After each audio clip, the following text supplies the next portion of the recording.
दोस्तों नमस्कार, मैं हूं राजीव गिल। जैसा आप सब जानते हैं कि आजकल एक बड़ा विषय सुर्खियों में आ रहा है, वो है संभल का। आए दिन कभी कुछ सुर्खियों में बनता है, कभी कुछ सुर्खियों में बनता है। तो संभल जो शाही मस्जिद थी, उस मस्जिद का जो विवाद है, हिंदू पक्ष ने दावा किया है कि वो मंदिर था हुआ करता था कभी, लेकिन मंदिर को तोड़कर उसको मस्जिद बना ली गई। अभी हाल ही में उस पर केस किया गया, कोर्ट का आदेश आया। कोर्ट के आदेश आने के तुरंत बाद ही एडवोकेट कमिश्नर ने इंक्वायरी की, पुलिस की मौजूदगी में इंक्वायरी की। क्या साक्ष्य मिले, क्या नई फोटोग्राफी हुई, वो विषय अलग है। मैं इस विषय पर आप सबका ध्यान केंद्रित करना चाहता हूँ कि आखिर ये विवाद की शुरुआत कहाँ से हुई और इसके पीछे की मिस्ट्री क्या है, कैसे, इसका क्या पहले भी कोई सर्वे हुआ था।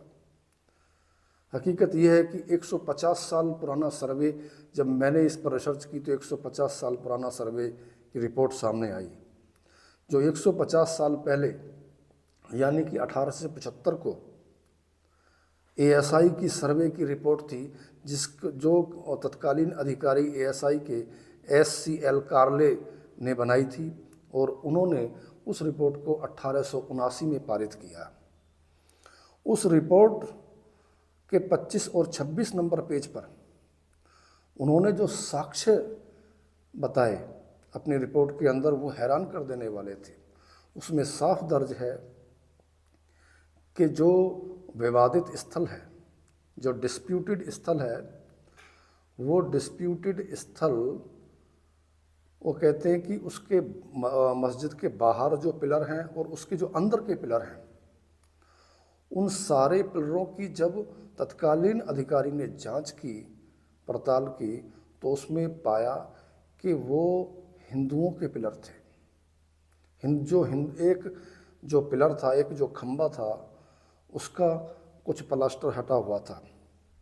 प्लास्टर हटने के साथ ही उसके अंदर एक लाल सी वस्तु चमक रही थी, जो एक लाल खंबा था, जो आर्कोलॉजिस्ट ने ये बताया कि ये केवल प्राचीन हिंदू मंदिरों के खंबे हुआ करते थे, पिलर हुआ करते थे, जो इस बात का प्रमाण है। दूसरा, कई तरीके के ऐसे साक्ष्य उन्होंने मिले और ये साबित किया उन साक्ष्यों के आधार पर कि ये वास्तव में इससे पहले कभी मंदिर हुआ करता था। और दूसरा जो दावा किया गया वकील द्वारा, वो भी यही है कि इसको जो बाबरनामा, जो खुद बाबर ने लिखा, जो उस बाबरनामा के अंदर भी साफ लिखा हुआ है कि ये कभी हिंदुओं का मंदिर हुआ करता था और मंदिर को तोड़कर बाबर के जो दरबारी था एक मीर हिंदू बेग, उसने ये काम किया था कि उस मंदिर को तोड़कर, ऊपर से तोड़कर, उसकी बनावट में परिवर्तन करके उसको मस्जिद का रूप दे दिया गया। लेकिन ये लगातार आज ये विषय बना हुआ है कि इस पर कई बार सांप्रदायिक माहौल भी संभल में ख़राब हो रहा था, पहले भी कभी ख़राब हुआ, आज फिर ऐसी स्थिति आ रही है कि माहौल थोड़ा ख़राब होने की स्थिति है। खैर, ये जो मुद्दे हैं, क्या इसके पीछे हिस्ट्री है, क्या इसके पीछे बात है, ये सारा एक टेक्निकल पहलू है। ये सारा जो अदालत के अंदर विचाराधीन है, जो अदालत ने आदेश दिया वो उसका सर्वे किया जा रहा, आगे भी ये इसके सर्वे होंगे। ये विषय अलग है। हम सबको चाहिए कि हम इस जो विषय है, जो केवल कोर्ट का, न्यायालय का विषय है, न्यायालय के अंदर विचाराधीन जो विषय है, उस पर हम कोई भी ऐसा काम ना करें कि सांप्रदायिक सौहार्द हमारा खराब हो जाए। सबसे पहले मैं क्षेत्र संभल के आसपास और प्रदेश की जनता से यही गुजारिश करूंगा। हालांकि ये डीएम ने भी और जो शहर इमाम संभल हैं, उन्होंने भी ये घोषणा की थी कि कोई भी माहौल ख़राब करने की कोशिश ना करे। जो असामाजिक तत्व हैं, एंटी सोशल एलिमेंट्स हैं, और सोशल मीडिया पर जो गलत बयानबाजी कर रहे हैं, उस पर भी पुलिस फोर्स की काफ़ी नज़र है। उस पर भी सभी लोग बड़ी सही प्रतिक्रिया करें ताकि हमारा माहौल ख़राब ना हो। लेकिन ये विषय है, अब जिस प्रकार इसका राजनीतिकरण करा गया, जैसे ही वो एडवोकेट कमिश्नर की टीम सर्वे करने के लिए वहाँ पहुँचती है संभल में, हैरान कर देने वाली बात यह है कि जो मौजूदा सांसद संभल के जो संवैधानिक पद पर हैं, जियाउर रहमान बर्क साहब भी वहाँ पहुँच गए। पूर्व कैबिनेट मंत्री संभल के जो मौजूदा विधायक हैं नवाब इकबाल साहब, उनके सुपुत्र सुहेल इकबाल साहब भी वहाँ पहुँच गए। उनके साथ में उनके समर्थक भी थे। अब ऐसी स्थिति में डीएम के सामने, पुलिस कप्तान के सामने ये बड़ी समस्या थी कि उनके चाहने वालों को, उनके समर्थकों को किस तरीके से संभाला जाए। वहाँ माहौल बिगाड़ने की कोशिश भी की गई, वहाँ धार्मिक नारे भी लगाए गए जो हो सकता है कि माहौल ख़राब कर सकते थे। क्या राजनेताओं को अपने घर में नहीं बैठा जा सकता था? क्या वो उनकी इच्छा नहीं थी कि ये शांतिपूर्ण ढंग से सर्वे किया जाए? ऐसी स्थिति में मैं इन सारे नेताओं को मैं ये सलाह देना चाहता हूँ कि वो घर से ना निकलें, अपने घर में रहें, माहौल ख़राब ना करें शहर का।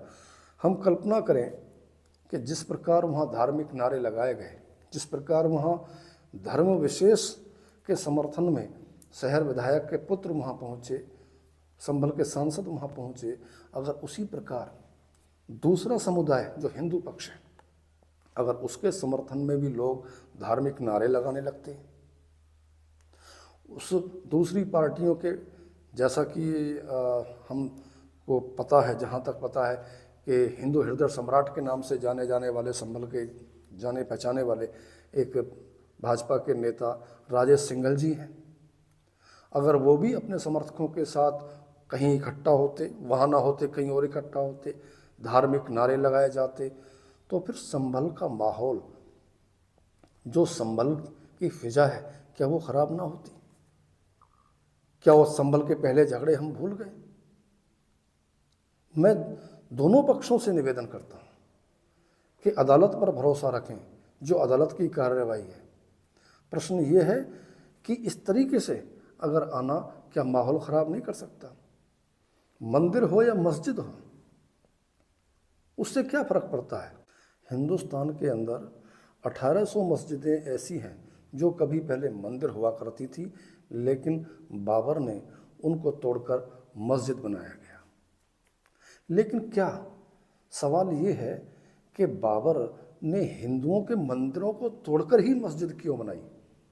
क्या कभी कोई ऐसी जगह नहीं थी कि मंदिर को छोड़कर कहीं अलग मस्जिद बना ली जाए? लेकिन ये दिखाता था कि वो डोमिनेट शासक था, वो दबाव बनाना चाहते थे, इस करके उन्होंने ये काम किया। मैं तो ये कहता हूँ कि क्या कोई अदालत ऐसी है जो ये सर्वे करवा सके, ये दावा करवा सके, ये निर्णय सुना सके कि जो बाबर की बनाई मस्जिदें हैं उनको तो अलग करा जा रहा है, उनको तो उन पर तो केस दायर हो रहे हैं, लेकिन जिनके अंदर बाबर का प्रेम जागृत हो गया, जिनके दिल के अंदर बाबर बस गया, क्या कोई ऐसी अदालत है जो उस बाबर को उनके दिल से निकाला जा सके? ये भी अपने आप में एक सवाल है। क्या अलग नहीं बन सकते थे? ये मंदिर मस्जिद, ये क्यों विवाद फैलते हैं? क्या हिंदुओं पक्ष की तरफ से जो याचिकाएं दायर की जा रही हैं, क्या ऐसा नहीं हो सकता था कि भाई जो बाकी मंदिर हैं जितने, क्या आज स्थिति देखें कि कहीं ऐसा तो नहीं कि जो आज स्थिति हम देखते हैं कि मंदिर काफ़ी गांवों के अंदर ऐसी खाली पड़े हैं, उनके पूजा करने के लिए मुश्किल से कुछ ही लोग जाते हैं मंदिरों के अंदर, बाकी ऐसे ही पड़े रहते हैं। क्या ऐसा तो नहीं था कि पहले भी कहीं ऐसा होता हो, इसी कारण से तो ये तो पूजा करने जाते ही नहीं, तो इसको किसी और को दे दिया जाए? ये अपने आप में एक सवाल है। हम इतिहास से सबक नहीं लेते, ये भी अपने आप में एक सवाल है। लेकिन अब क्या समस्या है? कहीं ऐसा तो नहीं कि आज ये जो दावा किया गया, ये एक तारीख देखो, तारीख थी 19 नवंबर, और 20 नवंबर को जो उत्तर प्रदेश के अंदर उपचुनाव की तारीख थी कि इसके दिन वोटिंग होनी, अगले दिन वोटिंग होनी, और एक दिन पहले ये सारा सर्वे कराना, अदालत के द्वारा आदेश भी आ जाना और सर्वे करा देना। कहीं ये राजनीति से प्रेरित तो नहीं है? अपने आप में ये भी एक सवाल है, क्योंकि चुनाव अगले दिन, कई राज्यों में चुनाव, क्या उसको प्रभावित करने के लिए कोई पॉलिटिकल स्टंट तो नहीं है? ये भी एक अपने आप में एक सवाल है। दूसरा, जरूर हम अदालत के आदेशों का सम्मान करें, लेकिन अदालत ने जिस प्रकार तत्परता इस कार्य में दिखाई, बड़ी अच्छी बात है, बड़ी खुशी की बात है। लेकिन अदालत को भी क्या ये नहीं सोचना चाहिए, नेताओं को, अदालत को, सबको, कि क्या किसानों के मामले में, किसानों का कोई भी मामला हो पेंडिंग में चला जाता है। किसानों का पेमेंट 14 दिन में मिलने का आदेश कोर्ट का, लेकिन मिलता ही नहीं, एक साल निकल जाता है, कई साल का पेमेंट पड़ा है लोगों का। क्या उस पर इतनी तत्परता क्यों नहीं दिखाई जाती? ये भी अपने आप में एक सवाल है। तो दोस्तों, मेरी आप सबसे ये गुजारिश है कि ये सवालों पर विचार करें, और संभल की फिजा, कहीं के भी पूरे देश की, पूरे भारत की फिजा खराब ना हो। अदालत के फैसले पर विश्वास रखें, अदालत के सर्वे पर विश्वास रखें। हमारा सबका काम है कि हम अपने अपने काम में, अपने अपने बिजनेस में लगें, अपना माहौल सही रखें, अपने सारे कार्य करने लगे। ये काम अदालत का है, अदालत आएगी, सर्वे वाले आएंगे, वो करते रहें, चाहे वो हिंदू हों चाहे मुसलमान हों। मेरा सबसे अनुरोध है कि फिजा ख़राब ना हो, अपने अपने काम करें, इस चक्रों में ना पड़ें। जो फैसला होगा उसका सारे हम सब लोग स्वागत करें। मैं फिर इसी प्रकार की वीडियो के साथ फिर मिलूँगा, तब तक के लिए नमस्कार।